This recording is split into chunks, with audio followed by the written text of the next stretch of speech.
Good afternoon.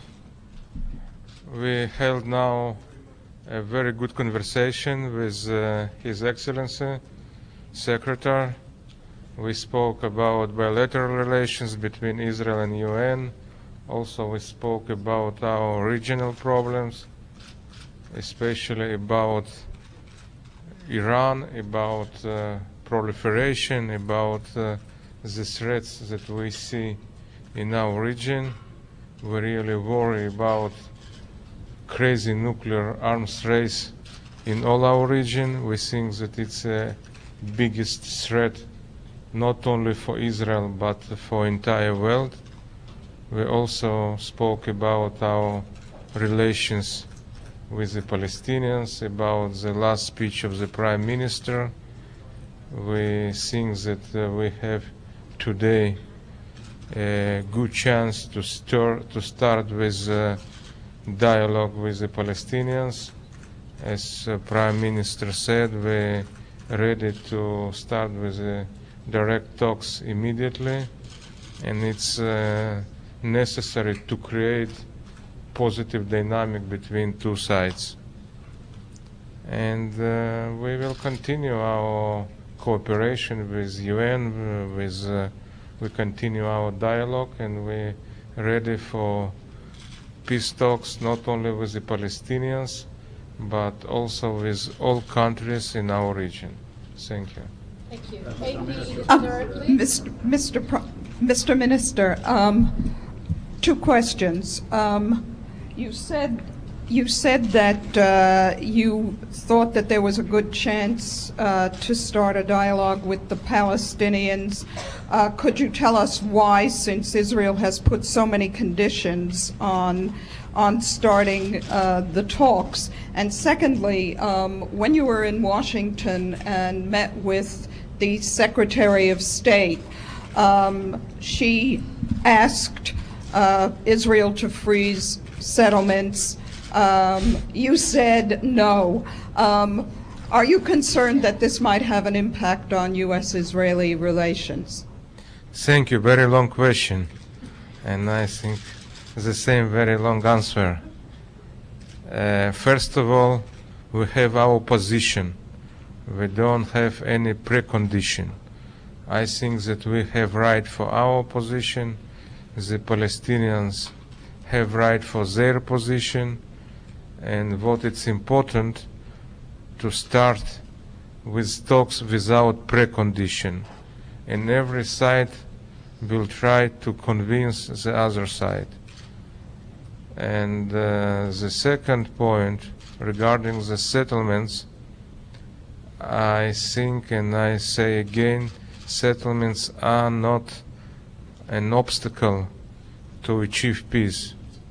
We know that even before '67, before we established even one settlement, the situation was the same. During 19 years, between 48 and 67, it was a bloodshed, it was a terror, a tension, a friction, and the opposite also true. During the disengagement, Israel evacuated 24 settlements.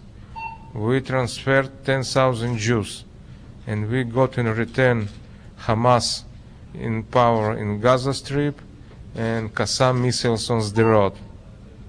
And it's very clear that it's not the settlements, it's not an obstacle, it's an excuse for those that try to avoid any peace talks. You said, sir, that you disagree with the Obama administration on settlements now. Does it mean that I don't say this. Okay, let's say that the settlements is the main problem now, or the main core issue with Obama administration. This is what we heard yesterday after your meetings there. What about the other core issues? Are you ready now, or do you agree on with Obama administration on the other core issues, including the roadmap obligations? Thank you. Thank you. We have many understandings with Obama administration. We agree with President vision about regional peace.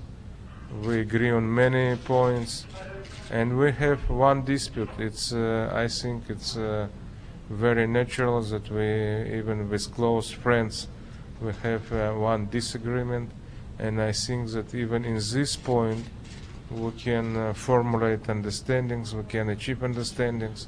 It's not a main issue in our region.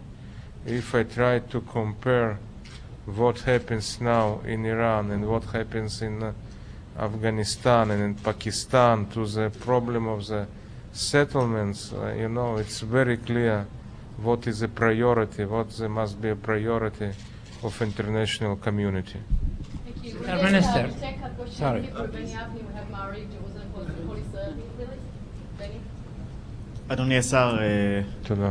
אולי בהמשך לשאלה שכבר נשאלה, יש בעיה עם הממשל האמריקאי, ואיך אתה מתכוון לגשר על חילוקי הדעות, בעיקר בעניין הקפאת ההתנחלויות?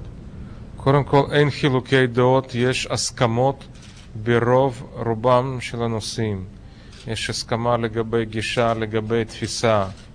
יש כרגע אי הסכמה לגבי נקודה אחת, ואנחנו עובדים קשה להגיע להבנות גם בנקודה הזאת.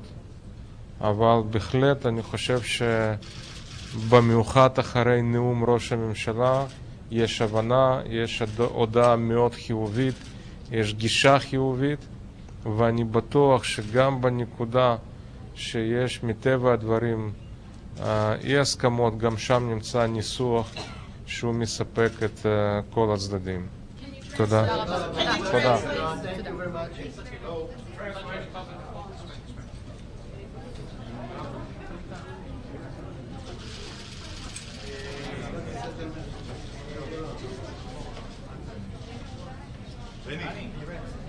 שלום לחברים, אתה בסדר.